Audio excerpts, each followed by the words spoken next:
It began on an ordinary afternoon. I was sitting in my living room, the hum of life around me, cars outside, children's voices down the street, when a sudden pain tore through my chest.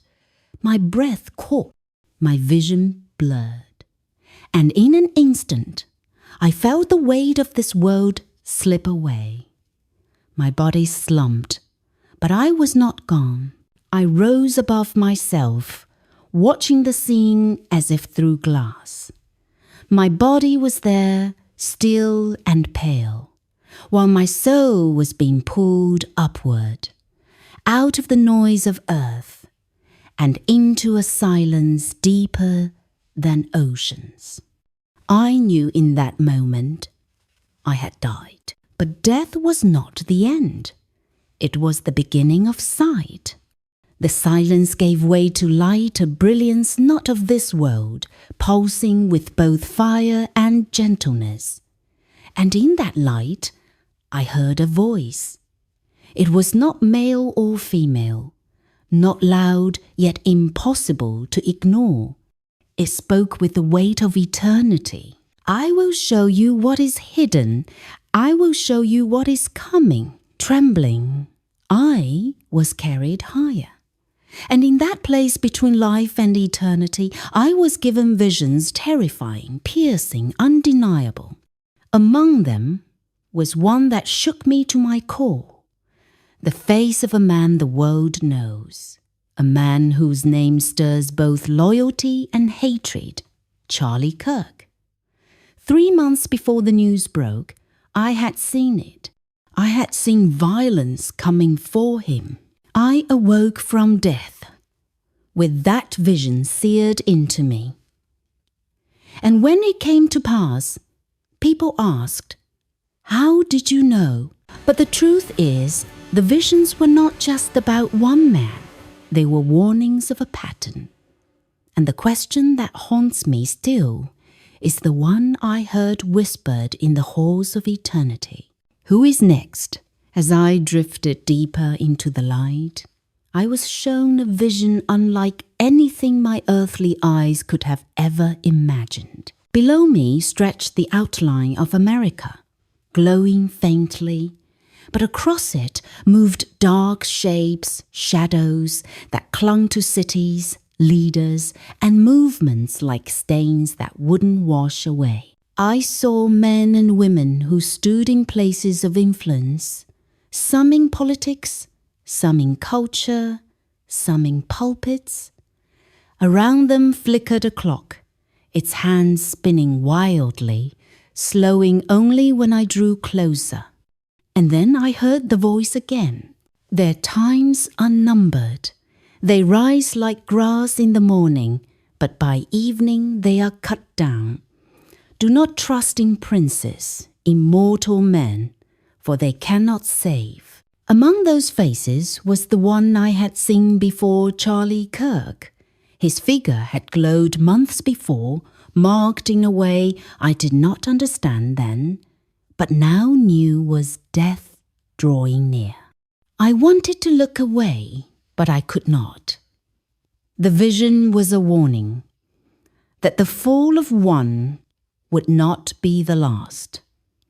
Others, too, stood in the same shadow. As I looked across the land, some figures flickered with light, while others were smothered in darkness. I saw crowds cheering for leaders, placing hope on human names, but every time a cheer rose, I felt the ground beneath them shake. The more they clung to men, the faster their clocks spun. I cried out in my soul, "Why are you showing me this?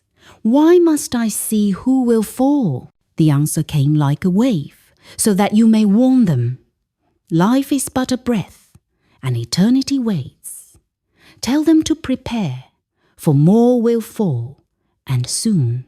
In that moment, the weight of the vision crushed me. I understood. I had been allowed to see Charlie Kirk's end before it came, not as gossip, not as spectacle, but as a message. His death was not the point, it was the sign of a greater shaking. And the question thundered in my soul. Who is next? The light carried me further until I stood on the edge of eternity. Before me stretched 2 roads, one wide and crowded, the other narrow and steep, and on each road I saw familiar faces, men and women, whose names echoed daily on earth. Leaders, voices, influencers, pastors, politicians. They were all here, stripped of their titles, left only with their souls. On the wide road, the leaders walked proudly, banners of power and fame clutched in their hands. But as they marched, I saw the ground open before them into darkness. Flames licked upward, not just of fire, but of regret. Their followers fell with them, crying out in shock, unable to understand that the men and women they had worshipped were powerless here. Then I turned to the narrow road. It was harder, quieter, and far fewer walked it. These leaders carried no banners of self, only scars of sacrifice and hearts bent low in prayer. At the end of this road, light blazed, and a throne stood waiting. The faces of these few glowed not because of their earthly status, but because they had given it all away for the one who reigns forever. The voice broke through my trembling. This is the truth. Leaders are not saviors. Some rise for a season, then fall into ruin. Others serve me and find eternal life. Tell them, every throne of men will topple. Every crown will be laid down. Only my kingdom remains. I realized then why I had been shown Charlie Kirk's fate months earlier. It was not to elevate him, nor to mock him, but to warn all who place their trust in flesh. His end was a signpost, a shadow of what is coming for others who walk the wide road. The vision shook me. I asked again through my tears, "But Lord, who is next? Who will fall?" And the answer came soft, yet terrible. Many, and soon. The vision shifted, and once more I saw America stretched beneath me. But this time it wasn't glowing softly, it shook. Cities quivered like houses in an earthquake, and people stumbled in confusion.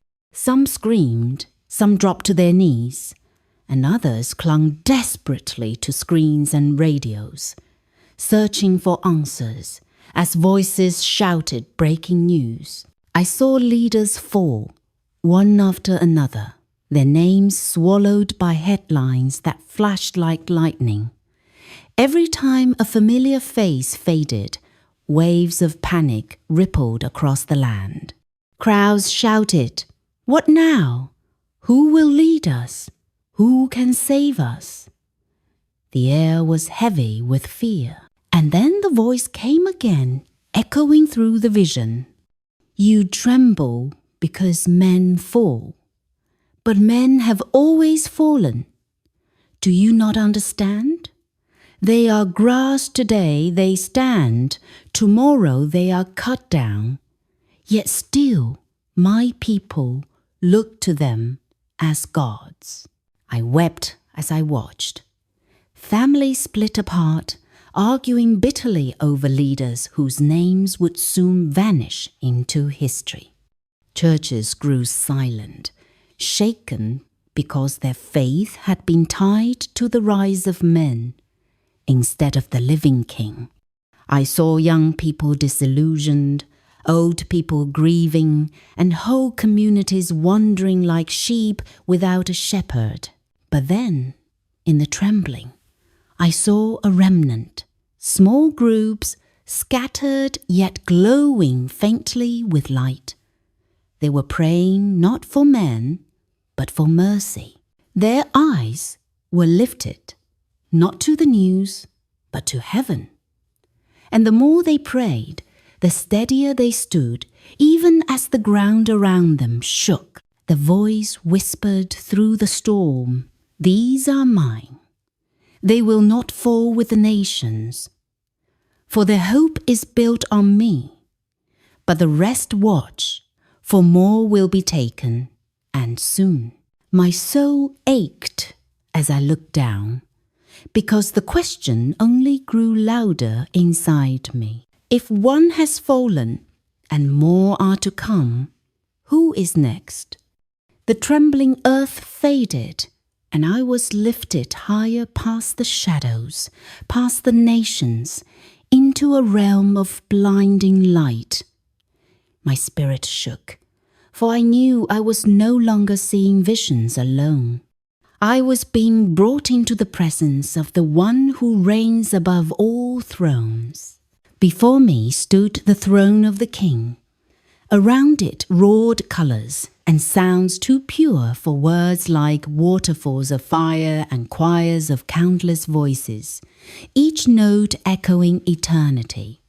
And on the throne sat the living King, his robe shining brighter than the sun, his face hidden in glory, yet his presence filled me with both fear and love. I fell to my knees, unable to stand beneath the weight of his majesty. My soul cried out, "Lord, why have you shown me these things?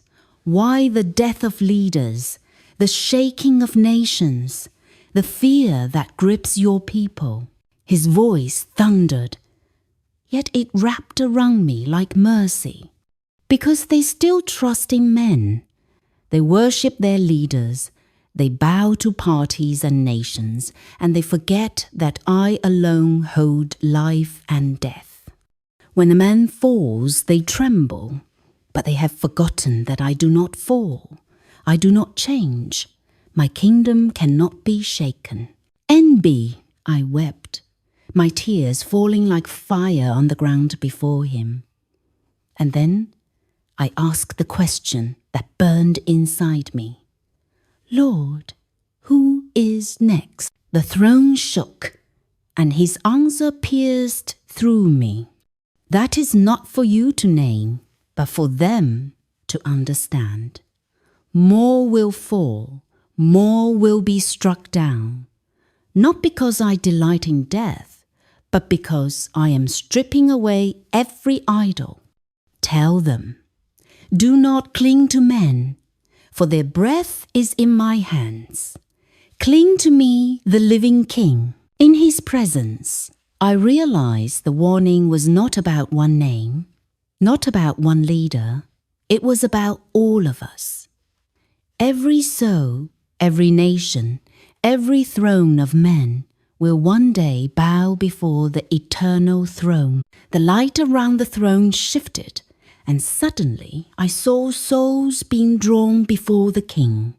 Some were ordinary men and women, some were leaders whose names echoed through nations. But here, before eternity, all were equal. Titles meant nothing. Wealth was gone, fame was silent. Only truth remained. I watched as one man stood proudly, clutching the symbols of his power crowds that once adored him, policies he once boasted of, treasures he thought secure. Yet, in the light of the King, they turned to ash in his hands. His face twisted in terror as the voice declared, "You trusted in yourself. You build on sand. Depart from me." He was swept away into shadow, and the silence he left behind chilled me. Then I saw another, a woman, unknown on earth, but her hands were callous from service, her prayers like incense rising even after her death. She had no fame, no crown, yet when she stood before the King, the light embraced her. "Well done, my daughter. You built on the rock. Enter into my joy."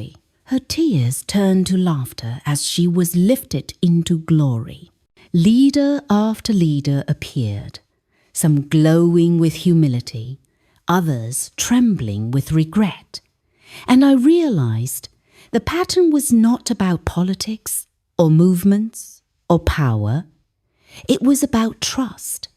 Those who trusted men fell with men.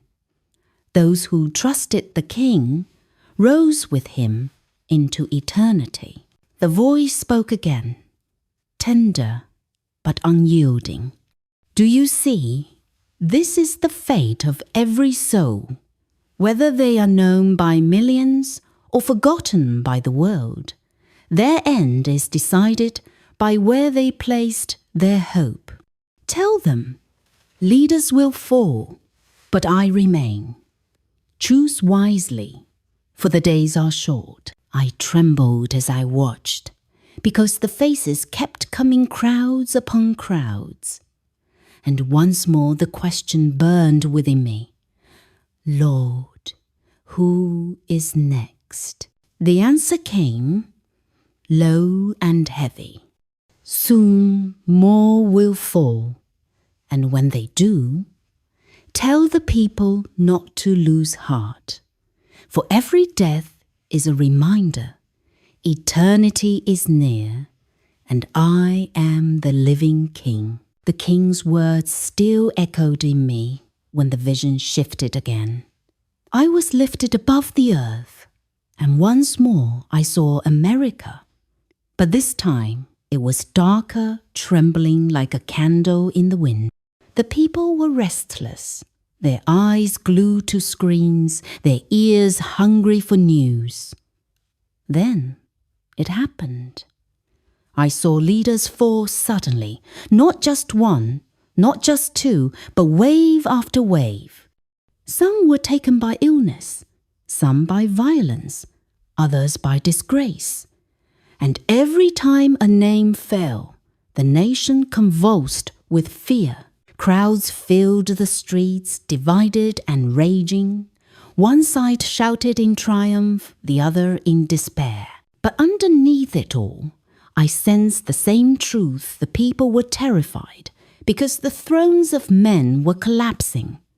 The foundations they had trusted were crumbling like sandcastles before a storm. Then I saw beyond America. Other nations shook as well. I saw parliaments empty, crowns cast aside, rulers silenced overnight. From the Middle East to Europe to Asia, the trembling spread like an earthquake that knew no borders. Everywhere the same cry rose, "What now? Who will lead us?" And the voice of the King thundered once more across the nations. "Do you not understand? I am shaking what can be shaken, so that what cannot be shaken will remain. The days of idols are ending. The days of my kingdom are near." I wept as I watched the turmoil, because I knew the deaths of leaders were not accidents, they were warnings. Heaven was stripping away every false refuge, every false savior. And though the world raged in fear, the remnant I had seen earlier, the praying ones, stood firm. Their eyes were not on presidents, kings, or parties. Their eyes were fixed on the eternal throne. The vision grew heavier, and again the question pressed on my soul, "Lord, who is next?" But this time his answer was silence, and in that silence I understood. It was not for me to know the names, but for the world to realize the pattern. The visions faded, and once more I stood in the blinding presence of the King. My soul trembled, torn between longing to remain in his glory and the weight of what I had seen. I whispered, "Lord, let me stay. Let me never leave this place." But his voice came, tender yet commanding. Your time is not yet. You must return. What you have seen is not for you alone. Speak, even if they mock you. Warn them, even if they do not believe. Tell them that men are grass, leaders are dust, but my kingdom endures forever. Tell them, do not fear when more fall, but prepare your hearts for me. And with those words, I felt myself pulled backward through the light, through the silence, through the veil between life and death. My chest burned as air rushed back into my lungs. I gasped violently, my body convulsing as those around me cried out in shock. I had returned. The first words that tumbled from my lips were ragged, but they carried the fire of eternity. I saw it. I saw the fall of men. I saw leaders stripped away. I saw the living king. He told me to warn you, don't cling to names, don't cling to parties. More will fall. Who is next? I do not know. But the king reigns forever. The room grew still. Some wept. Others stared in disbelief. But I knew, with every trembling breath, that my purpose was no longer my own. I had died. I had seen eternity, and I had been sent back with a message the world must hear. Do not be shaken by the death of men. The living king is coming, and his kingdom cannot be moved.